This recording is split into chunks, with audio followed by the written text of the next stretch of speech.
marabna qof bilaadan ogaado inaad nooshahay oo adduunka korkiisa joogto marabno fadeexad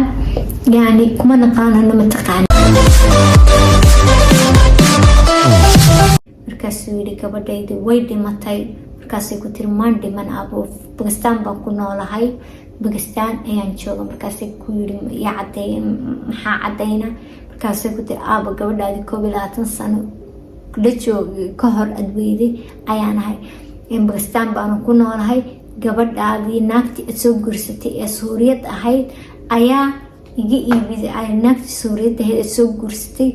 ayaana dhibaatadeedaas oo dhan in la iwaayo ka dambeysay sheekadii oo dhan bay uga sheekaysay aabaheed si wax u dhaceen inay la heshiisay naagti Pakistaaniyad ahayd ay u sheegtay oo ninka Pakistaanka naagta waxay ku tiri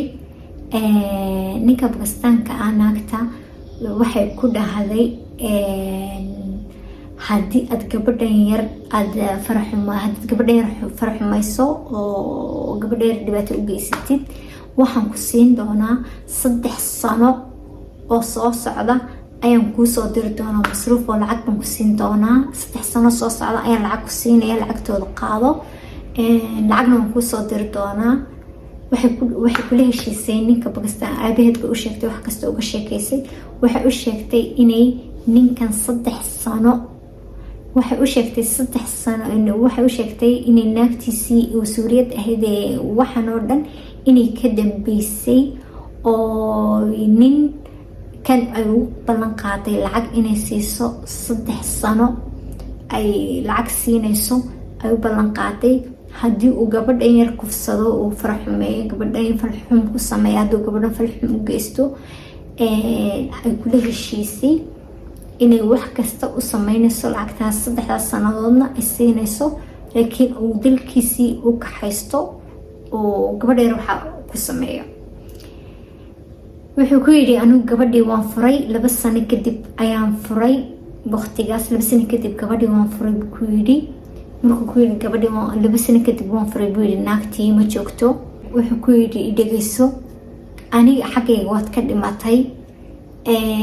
markii aan ku waayay dadkii magaaladii oo dhan ayaan ugu kacay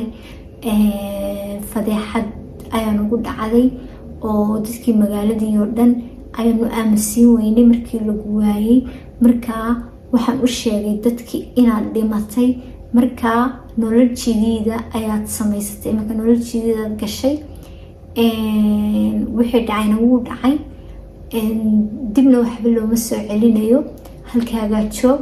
inuu ilaahay ku asturo ceebta astur khalaas dadkoo dhan waxaan u sheegay inaad dhimatay waxaan xataa kuu sameeyey buu yidhi tacsi inaad dhimatay oo hooyada igu dhiba ku tiri markaas xal ma jiro markaas ku yiri xal ma jiro meel laga soo noqonayo ma jirto meesha ku noolo magaalada dhan waxay ku ogtahay inaad dhimatay imka ma dhihi karo gabadheedu way soo noolaato way nooshahay waxay ku tiri hooyada igu dhib markii ku tiri ayaa calool xumada qarniga ayaa la kulantay gabadhii yaray tiyo ku faraxsan inay familiga la kulmi doonto inay familiga caawin doonaan hooyada igu dhib ku tiri hooyada igu dhib markii ku tiri wuxuu ku yiri hooyada way dhimatay si hooyada xusunkaagii bay xanuunkaagii way dhimatay hooyada ma noolo hooyada naxdintii gabadhii iyo dhibaatadeedii naxdin kale ayaa ugu darantay inay hooyada dhimatay halkii bay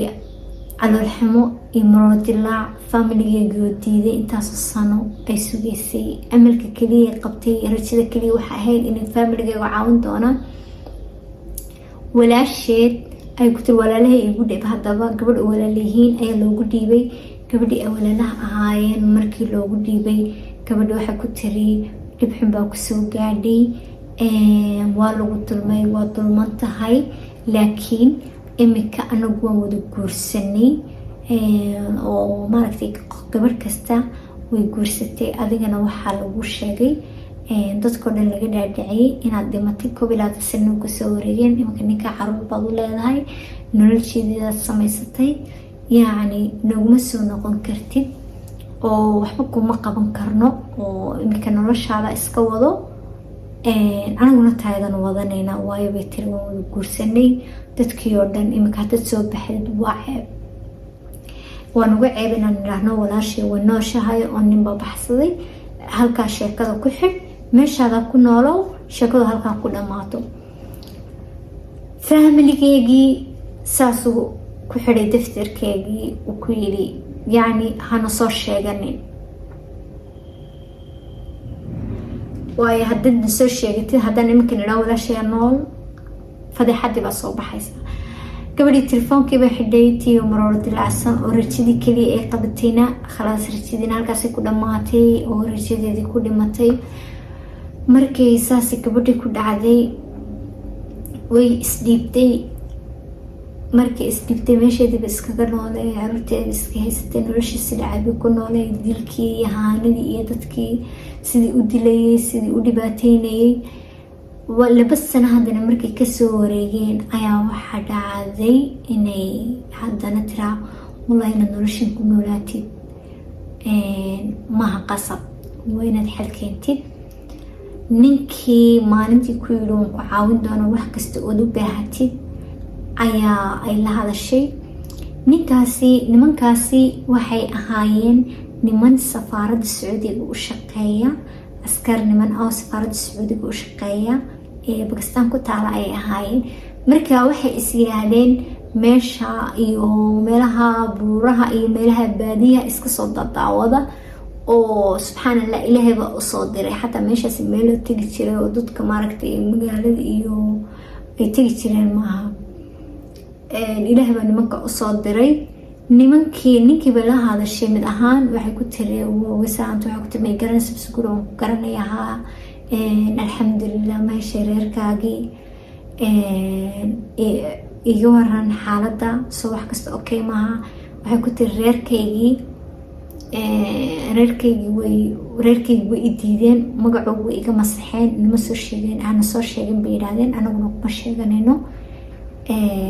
waxay ka baqanayaan fadeexadda iyo dadka wax ay ii qabanayaan ma jirto markaasuu ku yidhi haddii ay dadkaaga waxba kuu qabanaynin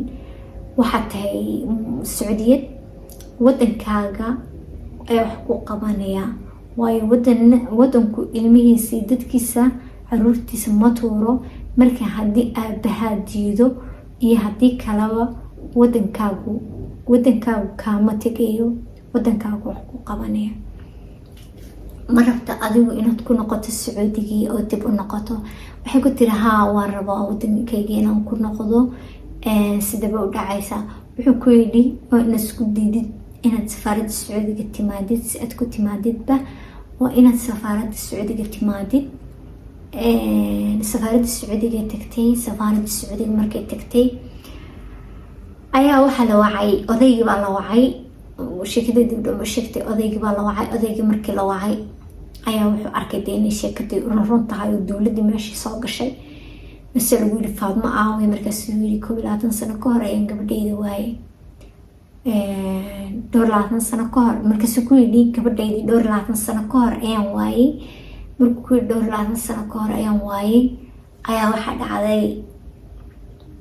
in lagu yidhaahdo warqadaheygii keen markaa dawladda markii uu waayay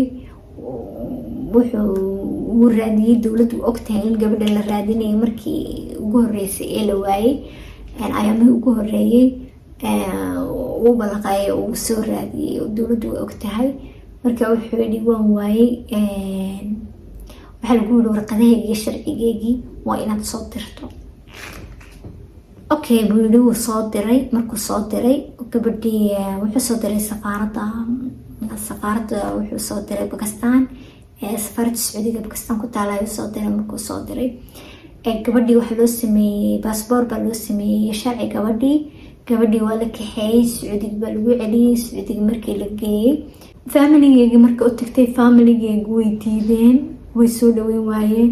waxay ku yidhaahdeen annagana lama noolaan kartid waayo ma rabno in qof islaami qof bil'aami in ma rabno qof bil'aami inuu ogaado inaad nooshahay oo adduunka korkiisa joogto ma rabno fadeexad yani kuma naqaanana ma taqaanin lama noolaan kartid gabadhii halkiiba banaankii dib ugu baxday oo bila family soo istaagtay inaan cid lahayn. subxaanallah, ummadda ilaahay baa caawin jirtay oo xasin jirtay. ciyaalkeygii Bakistaan bay kaga timiday, cid ma haysato. sanad iyo bar markii meelaha kasoo wareegtay ee Sacuudiga joogto, sanad iyo bar markii meelaha Sacuudiga joogto ayaa waxaa dhacay inay maaragtay barnaamij telefisyooni ka qayb gasho oo kasoo hadasho oo tiraahdo barnaamijkii warkeedii u sheegto waxay raadinaysaa ciyaalkeedii si ula kulmi lahayd oo la xiriir lahayd, ula hadli lahayd. markaasay telefisyoonka kasoo baxday oo ka hadashay xaaladeeda, u sheegtay wixii xaaladeeda waxaas inay ciyaalkeeda halkaa ka timid in waxaas ku dhaceen wixii oo dhan ay sheegtay. markii halkaa ka sheegtay waxaa dhacday in maaragtay وساعدو أمير كهيستا منطقة جيسان هيستا أيا عاوي أمير محمد أيا عاوي gurigeyga wax kasta nolosheeda biilkeeda wax kasta meel saaray wax kasta u baahan tahay. ciyaalkeedina waa la hadashiiyay oo la hadashay wala xiriiray, laakiin ciyaalkaasi damaha Sacuudiyiin cid uma keeni karto. ninkaasana haysta midaan meesha dawladda Bakistaan uma tagto oo markasta dagaal baabay dawladda waxa islaahay dadka meesha degan oo markasta iyaga mashaakil ka dhaxeeya. ninkii cid xidhay malaha oo ashkiteysay ama soo qabatay waxaas dhageystay. naagti iyada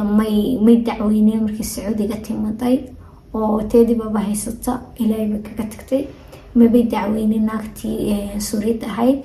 markii aabaheed furay ee cid ugu dambeysay hada meel ayadu joogto cid ma oga, laakiin iyada guri iyo wax kasta waa la siiyay iyo nolosheedii rabto oo dhan. laakiin ciyaalkeedii ayaa ka maqan oo inay haysan. wassalaamu calaykum waraxmatullaahi wabarakaatuh.